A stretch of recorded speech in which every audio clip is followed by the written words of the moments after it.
better life by the numbers. Okay, right now we're talking about 7 ways to get your food to taste better. Nobody likes bland food. Nutrition expert and author Nancy Addison is here to help us with this. Good morning. Good morning. Okay, so the thing I love most about your recipes, aside from them being vegetarian, which I'm trying to do more of a vegetarian lifestyle, is the way that you season the food. It seems like simple steps, but it's kind of, there's something to it. There's something to the types of seasonings that you use, yes? Well, it's very easy, actually, and what I learned is you put healthier ingredients in place of some of the others, and the food just tastes wonderful, and then your family's health really benefits from it. Right. Yeah, fresh food always tastes better. So how about sweeteners? Well, we all love sugar, and of course it's in many of our recipes, and with fall coming up, we're all going to be baking for the holidays.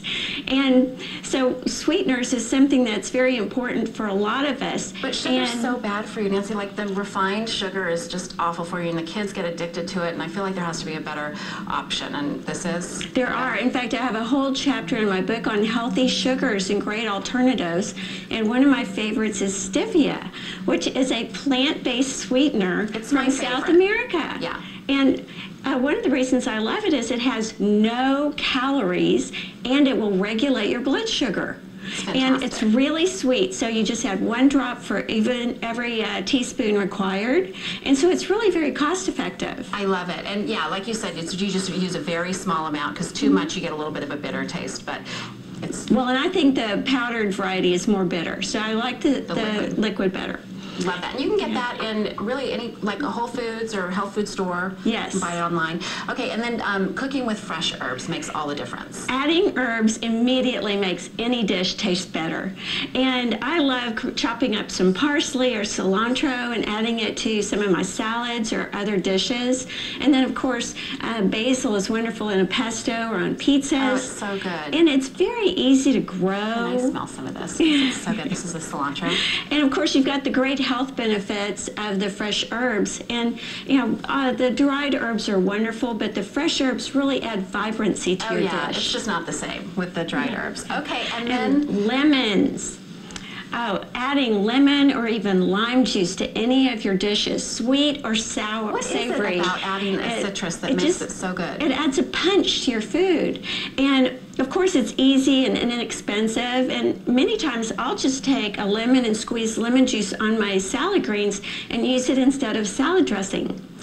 And of course you have the added benefit of the vitamin C. Right. And then lemon rind has been found to have great anti-cancer properties. Ooh, and so maybe zest a little bit on top of your chicken or something? Absolutely. Clean your lemon really well and grate some lemon rind on that, and you'll have amazing health benefits. Okay, and like you were talking about salad dressing, so just using the lemon juice I love, but you kind of need to even it out, right? Like a little bit of salt and pepper. And well, salt. I talk to most people and they go, salt, I don't use it. But most people are using the white refined variety, and that has had all the minerals and nutrients taken out of it.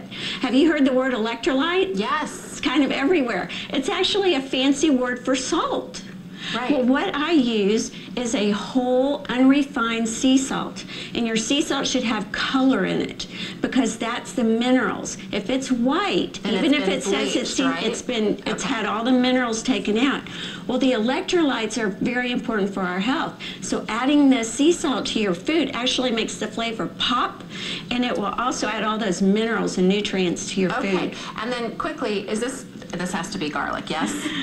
This is miso. We're going to talk about fat. Adding really great fat to your food can actually help you lose weight, support your brain health, and fight infection. This is pure coconut oil, which I cook with because it handles heat better. And here's what, if you're not used to cooking with it, just watch what happens here.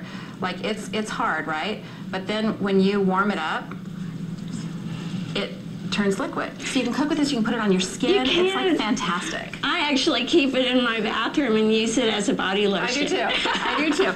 Okay, next is miso, something I don't cook with this very much at all. Like, I'll make a miso soup, but what else can you do with that? Traditionally, it's a fermented soy, and I like the chickpea and rice of miso.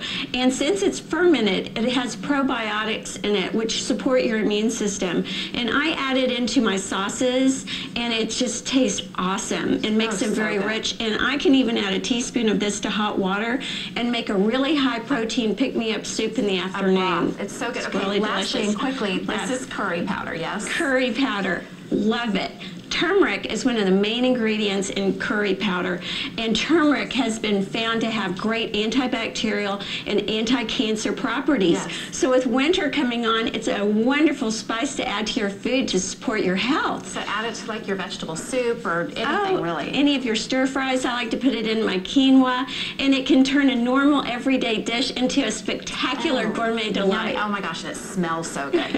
Okay, you can get Nancy's book, How to Be a Healthy Vegetarian, and other great tips for your next recipe by going to thebroadcasttv.com, and we'll get you in touch with this one right here, and her book is so good. Okay, moving on to number 6 in our countdown.